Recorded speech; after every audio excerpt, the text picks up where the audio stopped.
Olá, boa tarde. Agora 6 em ponto. A gente atualiza as últimas notícias do Brasil e do mundo nesse sábado, 21 de março. O presidente Lula participou hoje da CELAC, a cúpula de líderes da comunidade de estados latino-americanos e caribenhos. Durante o discurso, ele criticou o presidente dos Estados Unidos, Donald Trump, pela ofensiva contra o Irã e exaltou a cooperação com os países do continente africano. Esse evento também foi marcado pelo atraso do presidente da Colômbia. Quem tem os detalhes é o nosso enviado especial a Bogotá, repórter Guilherme Rajão. Rajão, detalha pra gente como é que foi essa participação do presidente Lula. Boa tarde para você. Boa tarde, Marco. Prazer gigante falar contigo. Vamos lá, vamos trazer todas as informações com relação a essa agenda cumprida pelo presidente Lula aqui em Bogotá. Inclusive, antes de qualquer coisa, já antecipando que o presidente Lula acaba de deixar aqui o prédio do Ágora Bogotá, centro de convenções onde nós estamos. Ele que participou, portanto, durante toda a manhã de hoje e metade dessa tarde de sábado do evento e agora, dentro de alguns minutos, já deve chegar ao aeroporto e partir rumo ao Brasil, a Brasília, capital federal. O presidente Lula participou, de fato, portanto, dessa primeira plenária. Estava previsto uma fala do presidente como quarto orador a discursar aqui no evento, mas isso tudo acabou mudando por conta de uma situação peculiar, mas que os colombianos, em especial, já estão acostumados. O presidente Gustavo Petro, que é uma figura que costuma se atrasar para eventos, já tem algumas situações em momentos aí que acabaram gerando certos desconfortos por conta dessa postura do presidente colombiano e aqui não foi diferente. Ele atrasou pelo menos 3 horas. O presidente Lula e a comitiva brasileira como um todo ficaram bem satisfeitos. Isso fez com que toda a agenda atrasasse. A comitiva brasileira, para que o presidente não ficasse sem discursar, acabou negociando para que ele antecipasse, portanto, seu discurso e ele foi o primeiro presidente a falar na cúpula hoje aqui da CELAC. Ele fez um discurso em um tom bem forte, fez duras críticas ao presidente Donald Trump, em especial com relação à questão dos conflitos no Oriente Médio, conflitos da Ucrânia com a Rússia, da questão toda envolvendo o Irã, faixa de Gaza e também com relação à Venezuela. Ele chegou a dizer, inclusive, em alguns momentos, que não existe nem mesmo nos documentos da ONU, nem mesmo na Bíblia, nada que permita que um país invada outro da forma como tem sido feito. O presidente Lula, que tem costumeiramente feito alguns discursos aí defendendo a soberania dos países e aqui hoje ele reforçou isso mais uma vez e também aproveitando a presença do continente africano, que está aqui representado por praticamente todos os países africanos, em especial pelo presidente do Burundi, que é hoje o presidente das nações africanas, o país que preside as nações africanas. O presidente Lula fez um reforço no seu posicionamento acerca da questão de que o Brasil e o mundo, estão aí ainda em uma dívida histórica com a África por conta do período da escravização. Toda essa situação, inclusive o Brasil, o presidente Lula citou a lei de cotas raciais, dizendo que isso é um dos fatores, mas que nada poderá diminuir ou apagar tudo que foi feito com relação à escravização do povo africano. A gente acompanhou essa agenda desde ontem, o presidente Lula que chegou aqui muito tarde, por volta de 2 horas da manhã, ele teve um atraso importante em Minas Gerais, ficou aqui durante essa manhã, portanto, fez uma bilateral ainda com o presidente da Colômbia, depois que o Gustavo Petro chegou aqui 3 horas atrasado. Nessa bilateral eles negociaram, conversaram diversos pontos importantes pertinentes aos dois países.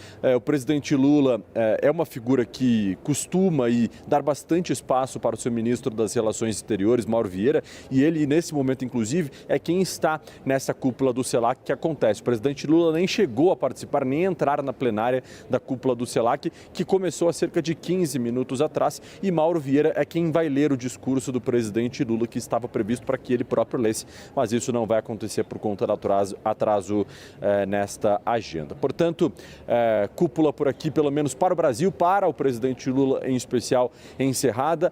A expectativa agora por esse discurso do chanceler, ministro das Relações Exteriores, Mauro Vieira, e certamente estaremos por aqui acompanhando todos os passos até amanhã, CNN Brasil cobrindo aqui a cúpula do CELAC de 2026. Marco. Tá certo, Guilherme Rajão, direto de Bogotá, na Colômbia, trazendo essas atualizações sobre a participação do presidente Lula na CELAC. Obrigado, bom trabalho para você, Rajão. Bom, e a gente fala agora sobre a guerra no Oriente Médio, porque um míssil iraniano atingiu um complexo nuclear no sul de Israel, segundo um porta-voz do Serviço de Incêndio e Resgate israelense. Esse projétil destruiu um prédio de um andar do complexo e testemunhas relataram ver um míssil caindo do céu em direção ao centro da cidade, seguido por uma forte explosão. Sirenes soaram, alertando sobre esse ataque. Socorristas disseram ter tratado várias pessoas no local, a maioria com ferimentos leves. E aí, entre os feridos, está um menino de 10 anos que foi atingido por estilhaços.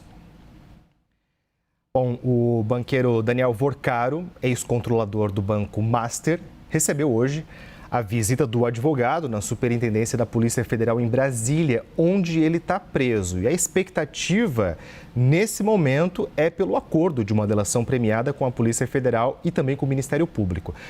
A gente conversa agora com a Cristiane Norberto, que tem os detalhes dessas informações. Cristiane, explica um pouco para a gente como é que teria sido essa visita e o que deve acontecer daqui para frente. Uma boa tarde para você.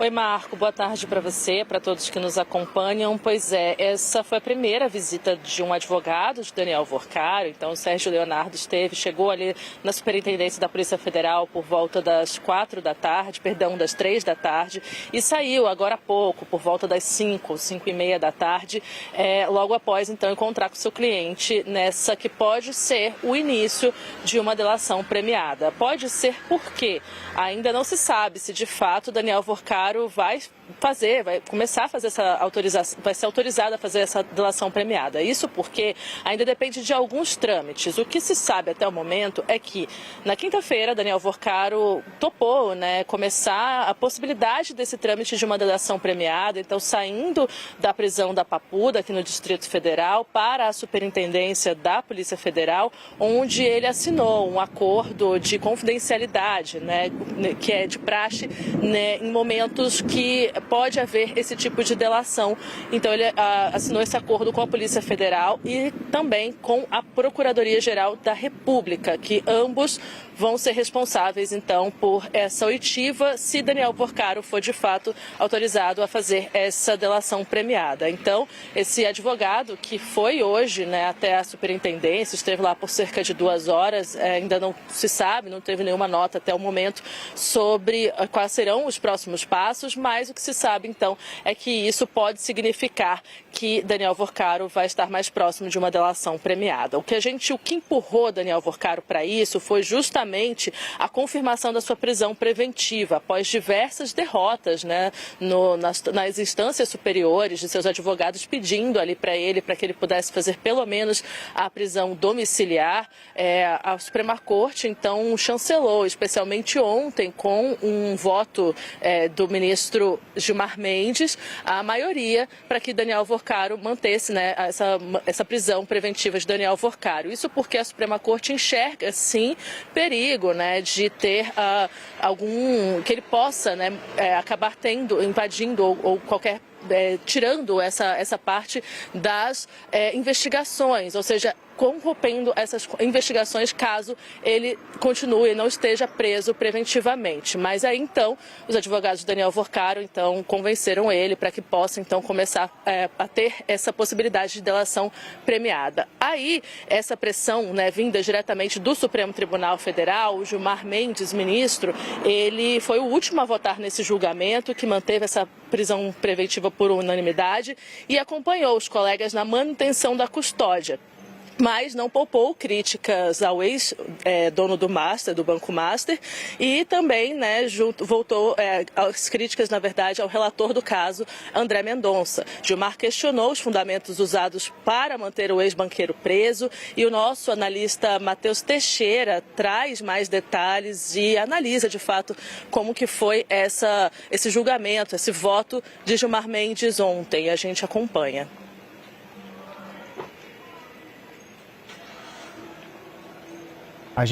Cristiane Norberto, obrigado pelas suas informações sobre o caso Vorcaro. A gente agora vai trocar um pouco de assunto, porque a gente vai falar sobre a questão da Procuradoria-Geral da República, que denunciou o ex-ministro dos Direitos Humanos, o Silvio Almeida, por importunação sexual contra a ministra da Igualdade Racial, Aniele Franco. Essa apuração é do analista Matheus Teixeira e está como destaque no nosso site. Esse caso, acompanhem comigo, está sob relatoria do ministro André Mendonça no Supremo Tribunal Federal e segue sob sigilo. O diretor-geral da PF, o Andrei Rodrigues, reforçou o relato de Aniele Franco em depoimento. Isso porque Rodrigues participou de uma reunião onde Almeida teria assediado a então colega de governo. E aí a gente lembra que esse caso levou o presidente Lula a demitir Silvio Almeida em setembro de 2024.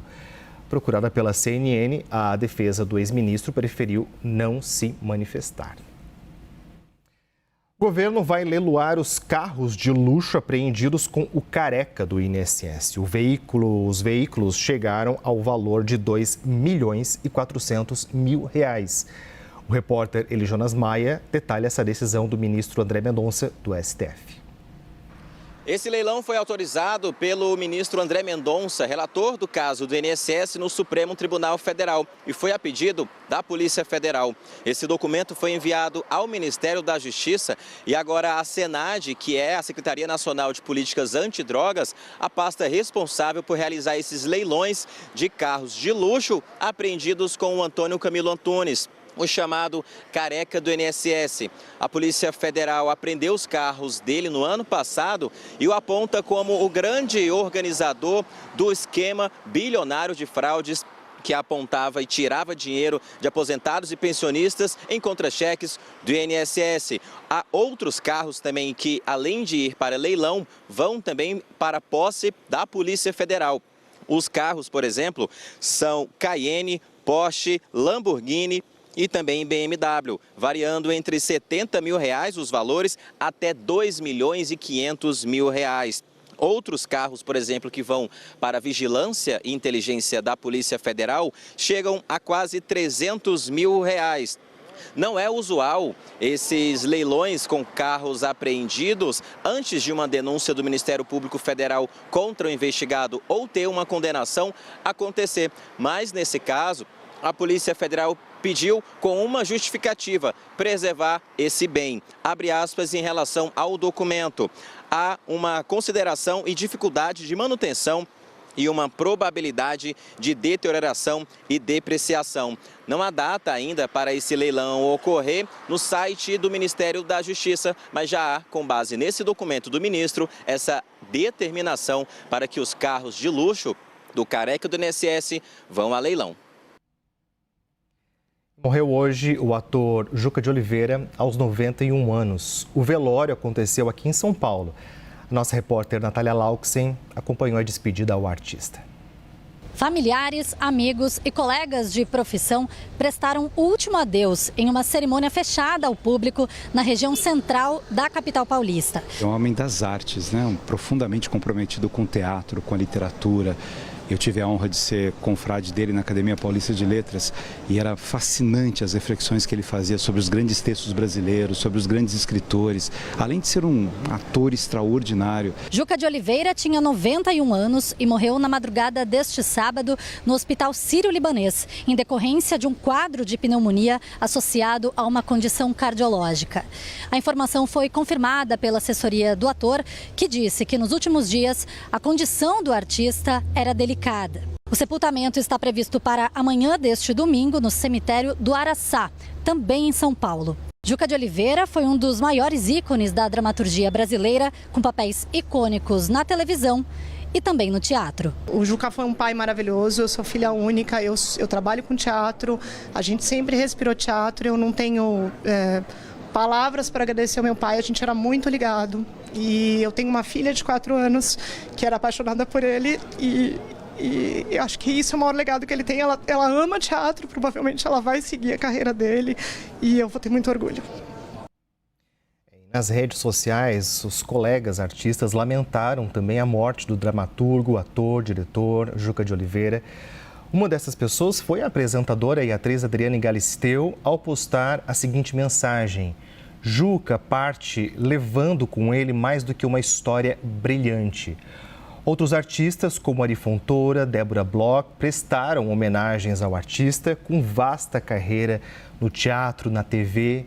O ator Murilo Benício lembrou da parceria que foi memorável entre ele e Juca de Oliveira na novela O Clone, que foi gravada em 2001. Até hoje, os dois são lembrados por esses dois papéis, Bom, mais informações sobre a repercussão da morte de Juca de Oliveira você encontra no site da CNN Brasil. Essas foram as principais notícias do momento. Fique agora com o É Negócio. A gente se encontra logo mais. Até já.